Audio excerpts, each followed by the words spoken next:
Remote ID.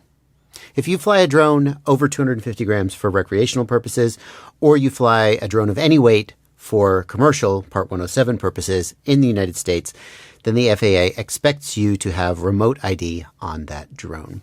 And for me at least, and I assume most of you, the goal is to meet that requirement, to tick the legal boxes with as little disruption to what you would normally do with your drone as possible. Well, that's not entirely true. For some of you, the goal is to ignore it entirely.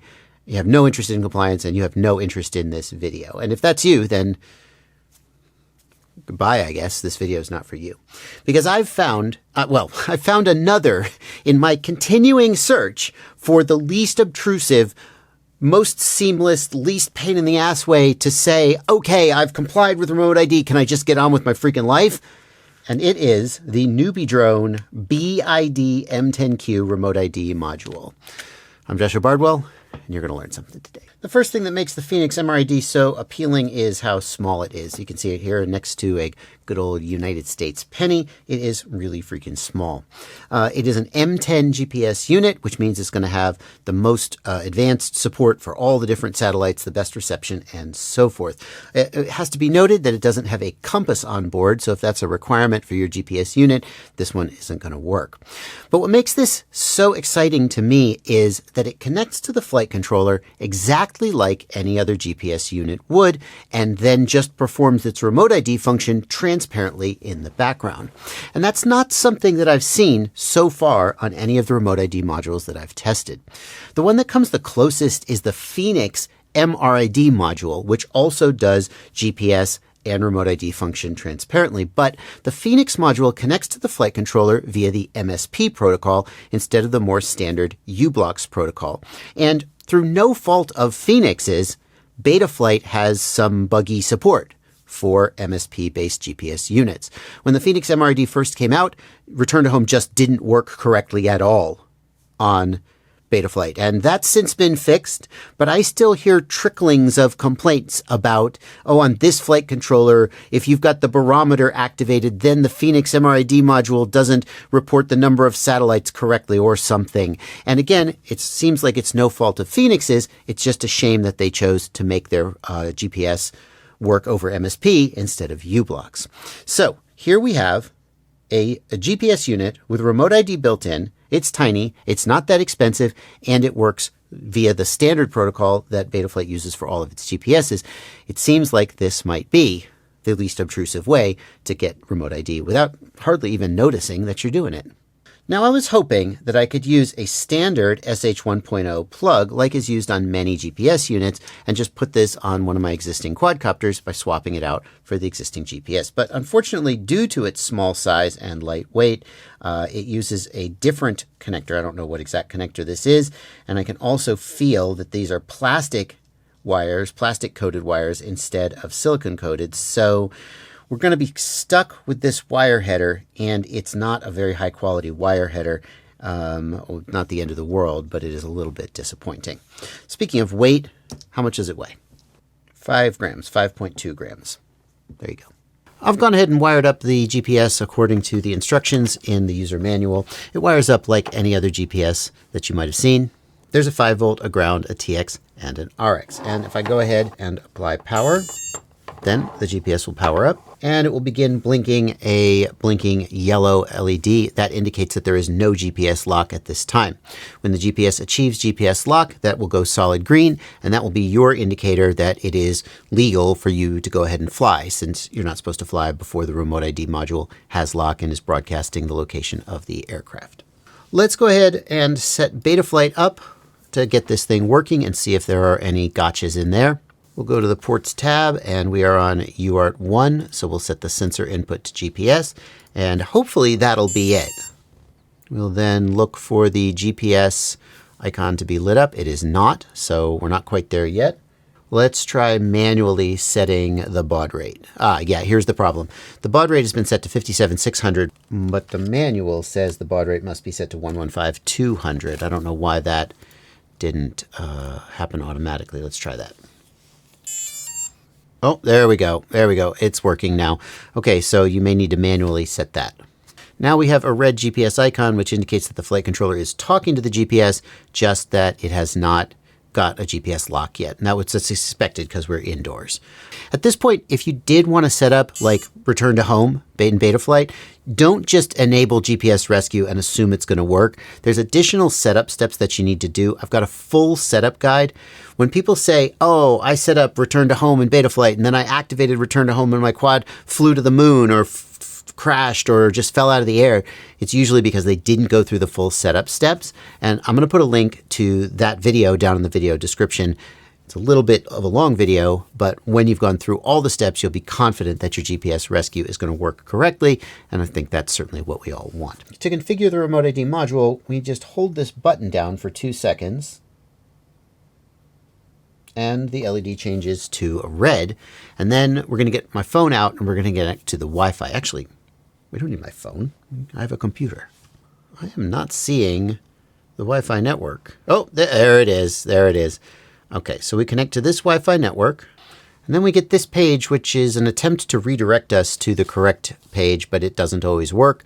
So we will manually type in 192.168.4.1. And here is our setting page for the module's options. We can set these options as required by your local requirements. We're not in the EU, so we don't need to do that. We put the weight in grams, 249 grams. No, I don't know, whatever the weight of this drone is, 400 grams. And then here are some EU requirements, but we don't need to do that because we're not in the EU.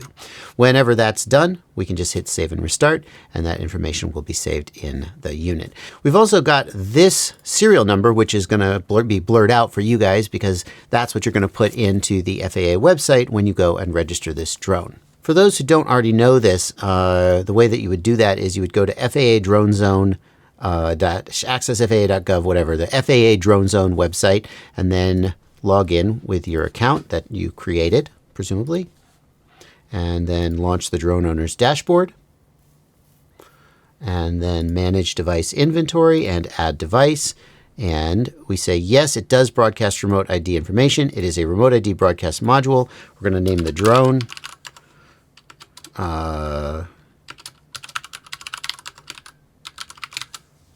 okay, and then we would put the serial number here, that number that I blurred out and don't want to show you, and we would add the device and register it there.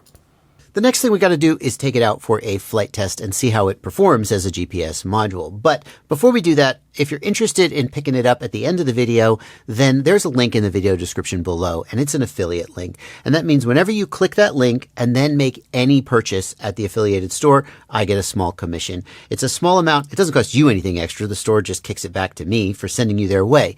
It's a small amount, but it does add up, and it really means a lot when you click those affiliate links before you do your shopping. In fact, you can even just bookmark the affiliate links and click them whenever you do your normal shopping as an easy way of supporting the channel. So it's freaking cold outside. It's like 29 degrees, so I'm not going to go stand out on the porch. But we are going to take this outside, set it outside, and see how long it takes to get locked, and fly it around and see how its performance is as a GPS unit. Let's do it.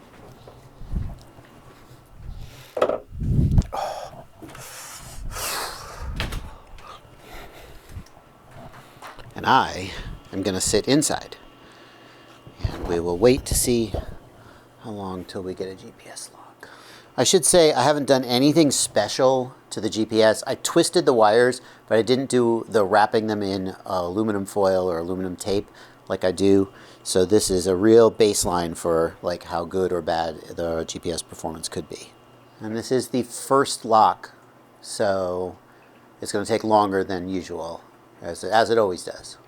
2 minutes since power up, maybe a minute and a half since I set it outside. 7 sats. This is pretty good for a Betaflight GPS, I think, with no foil on the wires. Okay, so 2 minutes, 29 seconds from power up. We have 8 sats locked and GPS is ready to go. If I now arm, and we will fly, and I will try not to go down in the snow.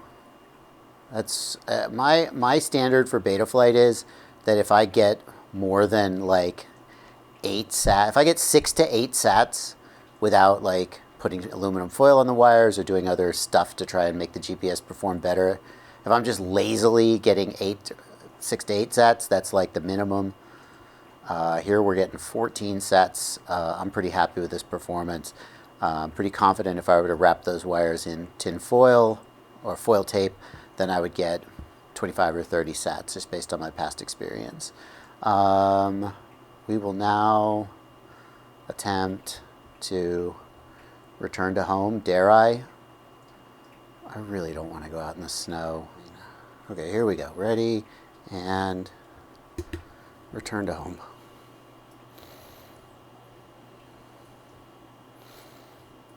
Where are we going? Turning towards home, flying towards home. Where are we going? Are you confused? No. We are coming home. Call that a win. Okay. GPS rescue was flying towards home. We're going to call that a win. Let's try again.